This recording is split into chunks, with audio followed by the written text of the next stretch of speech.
Hey, this is Raise Radio, the holistic wisdom podcast for awakening women that weaves food and nutrition, traditional wisdom, spiritual expansion, so that you can feel your best, body, mind, and soul. I'm your host, Raina Lutz. Let's dig in. Wellness, 5 steps to making it happen. As a coach, guide, spirit medicine worker in the wellness industry, I have a rare but crucial opportunity to reach people at their most vulnerable. Food is so personal, intimate, and sometimes secretive in nature. As a nutritionist, I help people with one of the most personal things they can do: eat. There's an opportunity resting there in exploring the literal aches and pains of the mind and body, and how our symptoms are connected to our food and our choices. Bridging these worlds has become a specialty of mine in the last 12 years working as an intuitive holistic nutritionist. Nutrition as an exploration of dietary manipulations, as well as an exploration of self, can be a gateway for many people that leads to more healing, including counseling or therapy, massages or yoga, traditional Chinese medicine, chiropractic or meditation, etc., etc. Wellness is about so much more than flowers and yoga poses. That's just the idea we've been sold. It's not always light and fluffy.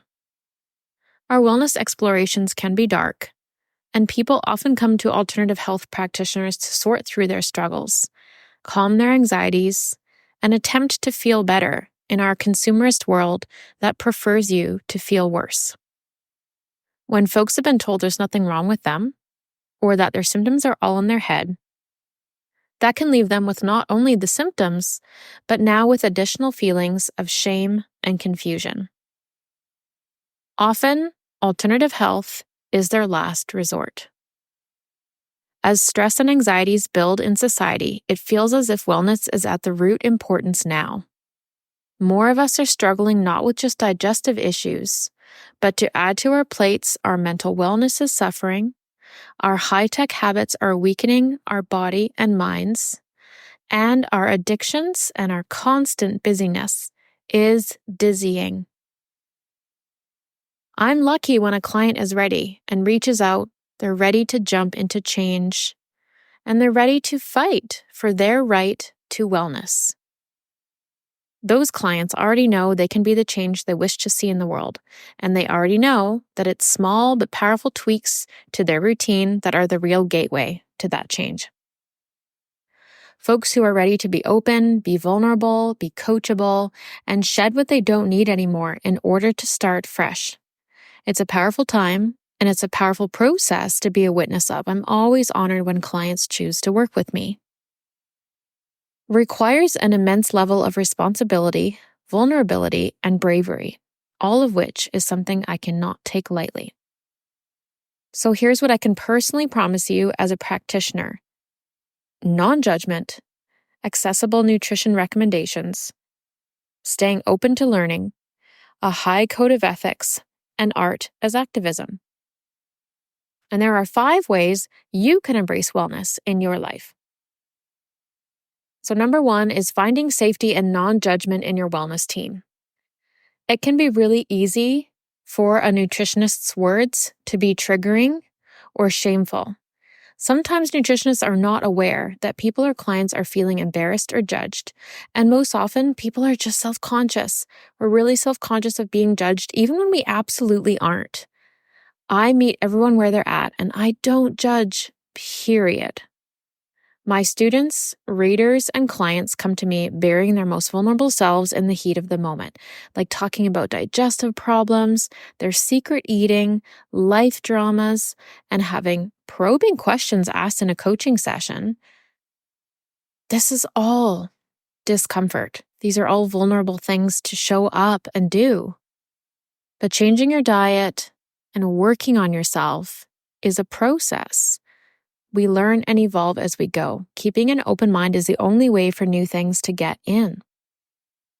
Finding practitioners that you trust that feel right to you, that is key to feeling safe as you explore your version of wellness. I can guarantee that while my words sometimes come off as triggering, skilled coaching comes in the art of finding what needs to be healed so you can get to the root cause. Then you can explore in a safe space. So this space of non-judgment that I hold during these moments is what keeps my clients feeling safe. Number 2, getting a wide variety of ways to live well that can work for your lifestyle. So we want to make wellness simple, right? Most of us aren't living the life of a wellness high society where we can afford a ton of holistic and treatments and massage treatments per week, spend thousands of dollars a year on special powders or supplements, or pay for personal trainers to work with us 3 times a week, access to organic food. I am for all of these things. It's just that they're not realistic for everyone out there. So in my practice, I have to take into account the entirety of the human experience and where folks are at. I believe in the power of the body over diet plans. I believe in consciousness over calories, and I will not send a dispensary list of $300 or $400 or $500 worth of suggested supplements. I won't do anything that doesn't work for you because the truth is, the only good advice is the advice you can take. And I need my recommendation to fit your life. If it doesn't, then it's just wasting both our time, so you can set it to the side. It just has to fit. Number 3, be open to learning always. So my third share for 5 steps to making wellness happen is to be open to learning always.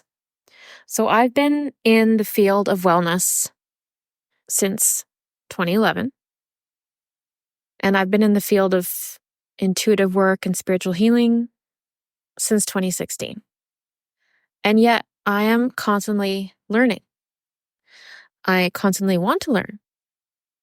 And I know that I must seek out and actively seek out viewpoints other than my own, because we all know that living well in body, mind, and spirit means not assuming that one way is right for all times and for all people. When we get backed into a corner and we believe that this way is the only way that is right for everyone all the time, we have to look at that corner and look around and see that we're stuck there. Is there anyone else that can fit in that corner with us? It's just us. So I believe very strongly that in order for us to be our best selves, we have to be open to continuously learning. My version of living well and finding balance has really gone from high to very low, balanced, low again, super high. It's really evolved immensely over the years. And my idea of living well when I was 23 compared to 35, how can I outline that for you perfectly without knowing lots of details about your life? I can't. But I can demonstrate what balance and flexibility looks like for me, and I can act as a leader in my community. For example, my promotion of sober curious and sobriety. So I was taught that when you learn something that works for you, when you're able to heal something within you, that's your job to share that with others. So that's how I've evolved in my wellness plan. And in order to help people find what works for them, I have to demonstrate that there is more than one option and more than one way to be a part of wellness. It doesn't have to look a certain way in order for success. So number 4, find practitioners with a high standard of ethics and bring your own high standards for yourself to the game. So I hold confidentiality and code of ethics in such high regard. I promise that I will continue to respect the confidential nature of my relationship with clients and everyone in my life to protect the confidentiality of assessments, recorded documents, and knowledge. I maintain an interest in the well-being of all human beings, regardless of color, creed, or nationality, and in the care of Mother Earth. And I respect the rights of my clients as an individual as to their personal tastes, social values, and am non-judgmental to the life values and experience of the client. I promise to only provide professional services only in the areas in which I have competence and training. And when I don't, I love pulling out my Rolodex and making you an amazing recommendation. Since my profession is yet to be regulated, it's up to us practitioners to have our own personal code of ethics within our practice, which is held in high importance to me for gaining your trust. And number 5 way to have wellness in your life, to making it happen, bring your whole self into it. So I get to use my creativity and my artist self to build my business. Writing, speaking, teaching, social media content, art. There are so many art forms in which wellness and creativity intersect, and so many ways to get creative when it comes to promoting change. Behind the scenes, I used to sit on the board I was the BC liaison for Slow Food Canada. And so I spent a lot of time researching stuff you probably wouldn't want to, and sharing petitions through a computer screen, writing letters to corporations, government officials. I have this underground fight that is separate, completely separate from my work. And I continue this work. And I also partner with other high caliber activists so we can do our art together, as both art and activism are made even more powerful when there's a collaboration involved. The fight doesn't have to be broadcasted, and it isn't always tweeted either. But I don't play by the rule, no photo, it didn't happen. Don't let that dim your light for continuous growth in the movement. Bringing your whole self, your creative self and all, is key to making deep change because you're not dependent on one part of yourself to do all the work. It becomes holistic. I know that our voices mean something, even though it sometimes feels too small. I speak for all the food movement when I raise my voice against issues that negatively affect our local community and our health. Wellness is your right. And right now is the time to take action. Right now could be your time to do things differently. As holistic nutritionists, our goal is to inspire others to help change their lives for the better so they can truly live well. With the accessibility of good quality food, a community around them interested in living healthy and living holistically, high-level coaching, and a ton of tools at your disposal, right now, more than ever, is the time to make that happen.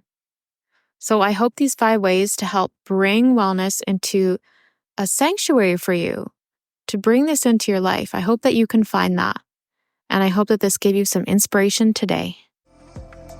Thanks for listening. You can find me online at www.rainadonlutz.com.